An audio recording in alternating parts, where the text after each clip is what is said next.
Hey guys, EDDBUD here. My voice has returned after some overzealous England celebrations. Today I have for you an initial review of the ASICS GLIDERIDE 2.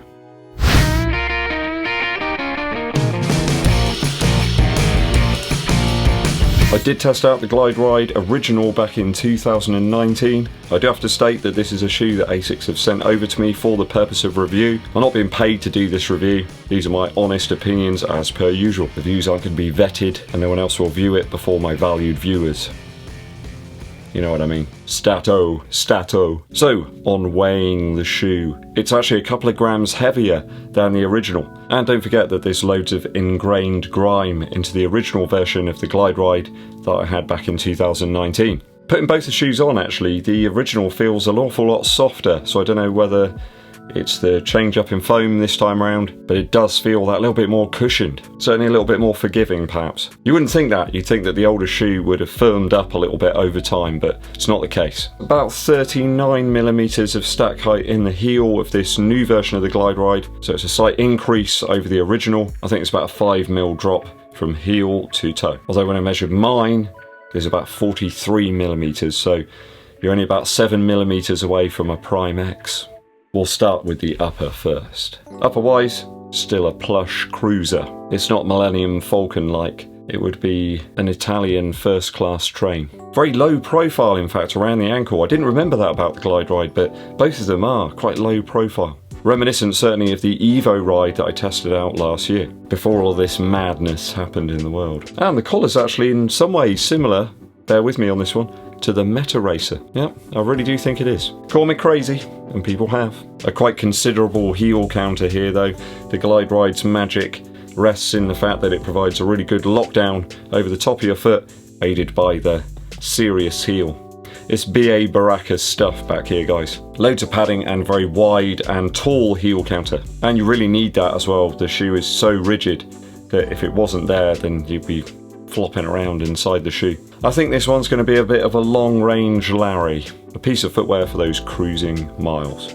I mean, people might suggest that the upper on here is quite substantial, but it is that little bit lighter even than the Pegasus 38. Actually, most of Nike's daily offerings, this one comes in a touch lighter. Lockdown's nice, and that very thick tongue here does add some protection over the top of the foot. It does remind me a little bit of like a Nike Dunk SB. You know, those really fat, thick tongues. It is quite like that. Toe box isn't too thick though. I found it relatively breathable even in the warmer weather we have right now. Never felt too hot, and there was no shifting in the upper materials over my initial run. I'm on a taper week, so only 7 miles today in this one, with 1 mile at a faster pace, around about 7 minutes per mile. So they've minimised the upper materials here a little bit, certainly over the original version of the shoe, which was built like a tank. It makes for an improved upper. Ideal for its intended purpose. I don't think it's going to suit everybody out there. I'm going to give it a 2.5 out of 3 for upper after my initial run.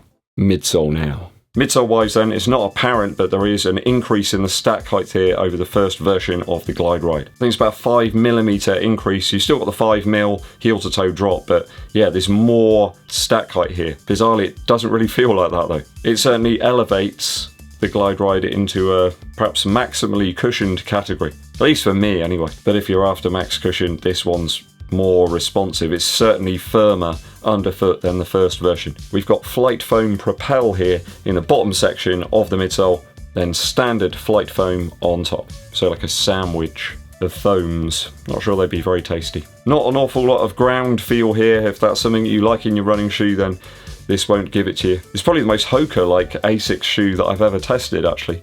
The most Hoka-like non-Hoka shoe ever. It certainly has a very rolling sort of feel, reminiscent of the Carbon X, and perhaps even a little bit of the Saucony Endorphin Pro, although the underfoot feel isn't anywhere near as squashy or forgiving, I suppose. In fact, even parts of the upper remind me a little bit of the Carbon X. It's certainly the closest thing that I can think of that I've tried. There's almost plate-like feel here. I mean, you've got this plastic piece here that you can see in the cutout on the outsole, and it does provide some serious rigidity. I mean, it really is a shoe for those looking for that sort of meta rocker type feel, where you got transition from heel to toe. It almost drives you to want to heel strike a little bit more, where I've been trying to move less from a heel strike on my easier paces to more of a midfoot strike. It did feel as if the shoe was urging me to do that.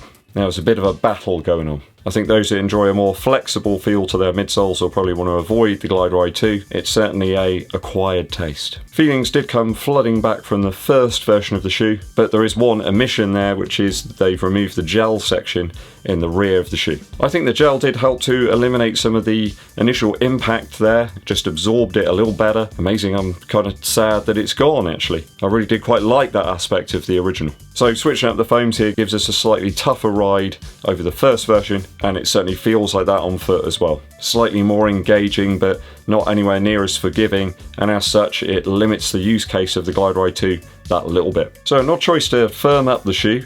I think it worked quite well as a versatile cruising master of smoothness before. Makes for a responsive ride, and I could kind of feel that when I ran that faster mile, but would I want to do loads and loads of miles like that in this shoe? Probably not. Just felt the original was a touch more compressive and it made it a little bit more versatile. When pushed though, it did feel quite a bit more appealing, so if you wanted that from the V1 then go ahead and grab the V2. Otherwise for daily cruising I think the V1 still is the master. So I'm going to give this a 2.4 out of 3 for the midsole. Oh, thanks Harry Kane. It's slowly coming back. It's coming home. Outsole now. AHA Plus here. ASICS High Abrasion Rubber Plus. Apparently it's 50% more durable than standard AHA. So that means it will survive apocalyptic events and probably be unearthed in 20,000 years by some archaeologists who will use the compound to create new running shoes. I know from the last version of the shoe that AHA Plus just never wears down. It seems impervious to anything. I even tried hitting it with a screwdriver, nothing. So I don't know what they make it out of, but it's going to be around for a long time. Certainly a road shoe, and it's not one that I can see anyone using on trails or anything like that. You're going to get a lot of build-up of grime and dirt and catkins in there. Not really sure the GUIDESOLE vibe really fits in with trail running anyways. It's very much a road or concrete shoe. Outsole worked very well on my initial run, though it's bone dry at the moment. I would like to get out for some more runs in it and update the outsole score in some wet weather or some icy weather, or it could be a while before we get any of that. I could make some icy conditions, couldn't I? If I bought loads of ice and put it on the floor and tried to run through it. Would anybody want to see that? Let me know in the comments. You know I'm serious, right? Didn't really think at all about the outsole on my initial run. It just works in the conditions that I ran in. Uphills, downhills, dry, concrete, bit of gravel. Ideal. I'll give it a 2.5 out of 3 until I can get out in some wet or icy weather to test it out for you again. Value now. I'm seeing these as low as 115 Earth credits right now. Seem to have dropped a little bit. Certainly on sport shoes I think they're around about that figure. Although retail is 140 Earth credits. I think at that cost, it being close to the Hyperion Tempo, the Infinity React Flyknit 2 is quite a bit more expensive than the Pegasus 38. Would I recommend it over those shoes? I know they're a random selection there, but I think it's a rotational shoe. I think it's going to do certain things for you very well and others not so well. A slow, long run, ideal. Would I want to blast out intervals in it? Not a chance. Daily use?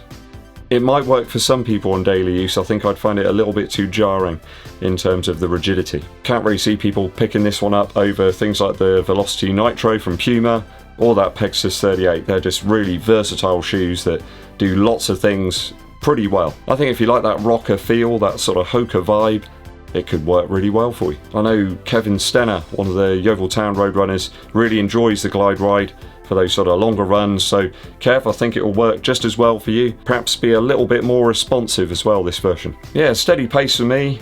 Once I got up to speed, increased the cadence a little bit, it was rolling. It was good. I think it might suit heel strikers a little bit more than someone who lands in the midfoot or the forefoot. You're kind of losing the whole meaning of the shoe then. It's really meant for that transition. Smooth like a hot knife through butter. I think I need a few more runs in it to see if it can win me over completely. I think you need to get used to the shoe a little bit, although I did run a bunch of miles in the original, so I knew what to expect. So for retail, I think on a value score, it's got to be about 2.3 out of 3. I think if you can pick it up for sale price, then that value score just goes up higher. I mean, there's no chance that the outsole's ever going to wear out. So do look for those sales, guys. Save yourself a few bucks. If I've totaled the scores out correctly, that gives us a 9.7 out of 12 for the ASICS GLIDERIDE 2.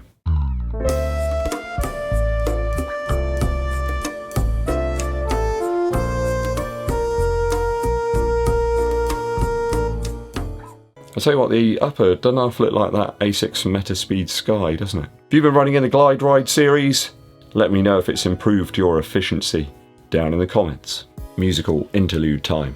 I'll just point out again, somebody said that the musical interlude should be somewhere in the middle or something like that, but it's always been at the end, and I know it's not the right term, but the viewers like the musical interlude the way it's titled, so that's the way it's going to stay. Today, it's from Scott Walker, his debut album, Scott. When you think of Scott Walker, you think of drama, almost an operatic style atmosphere on all the songs. There's intrigue and mystery as well. It literally captures that late 60s kind of feel and magic.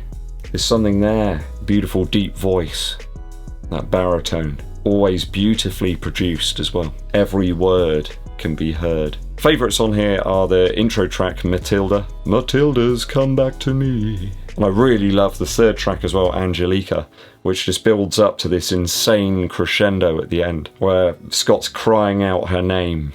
It's wonderful. I like track 9 as well, You're Gonna Hear From Me. It almost feels like it could be in a sort of musical theatre sort of performance, where there's this guy saying, you're gonna hear from me one day. I'm gonna be a big star. Then you'll wish you hung around with me then. The album closes with the fog of the port side in Amsterdam, where Scott paints this picture of the sailors tired and without virtue, without morals in the port, spending their time before they go back out on the sea. What a track, what a song. It's amazing. Go and listen to this one, guys, from Scott Walker. It's called Scott. Thanks for sticking with me to the very end of today's review, guys. Hopefully my voice will have returned properly by Saturday for me to lose it again. Commiserations to any of the German viewers. It was a good match against England the other day, really important victory for us, and sad to see Germany go out. So many great players there as well. Hopefully we'll see some of them return, or hopefully next year, I guess, if the World Cup's on. So more football, and it's only a year away. But commiserations to my German viewers. If you haven't done so already, guys, please hit that subscribe button and click the bell below for notifications when I roll out those new videos for you. And it really does help the channel out too if you give this video a thumbs up like and share it with your running buddies. My name's EDDBUD, and I'll be seeing you.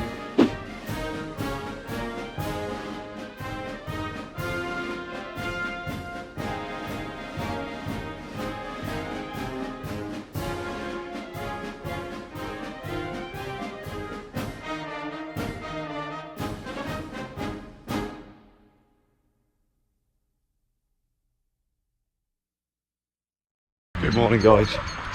It's about 5:45 in the morning here, and it's getting warmer again here. I thought I'd get out nice and early, get a few miles in. Totally insane chorus of birds around here. I don't think it's what ASICS intended, but for me this is a fantastic sort of max cushion shoe, just for those easy rolling miles, keeping things nice and sustainable. The famous trading estate loop. And then I'll head back into Nine Springs Country Park for a couple more. Amazing, on the last bit, about a quarter mile back there, I felt a bang on my head. It's really weird. It was a bird had decided to aim. It had taken aim and it got a direct hit. Luckily I had my hat on. They're supposed to be lucky, right? If a bird manages to do that. Maybe I was on their turf. They thought that cat's on the turf, let's kick him off.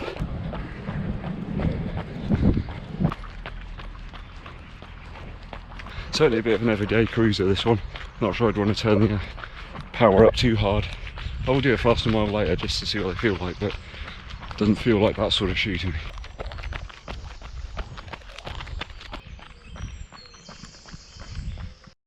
Bit of an odd shoe, this one. It doesn't feel all that cushioned really when you first get it on foot, but it's a little bit like that Solar Boost that I tried out from Adidas. Really smooth, really nice feel to it once you get going. I'm going to blast one faster mile now using up whatever's in the tank, and I got 3 days good rest and recovery till the 10k. Might do a 3 miler maybe Saturday morning, very easy pace, just so that the legs are ready and fresh, ready for the Martot 10k.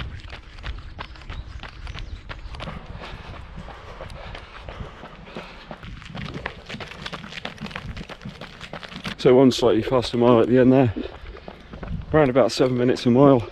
Felt surprisingly good actually. Wouldn't say they perhaps are as versatile as the Peg 38. I think that's got a all-round vibe about it. I think you could use these as a long run, slow long run cruiser, not too much juice, it'll be fine.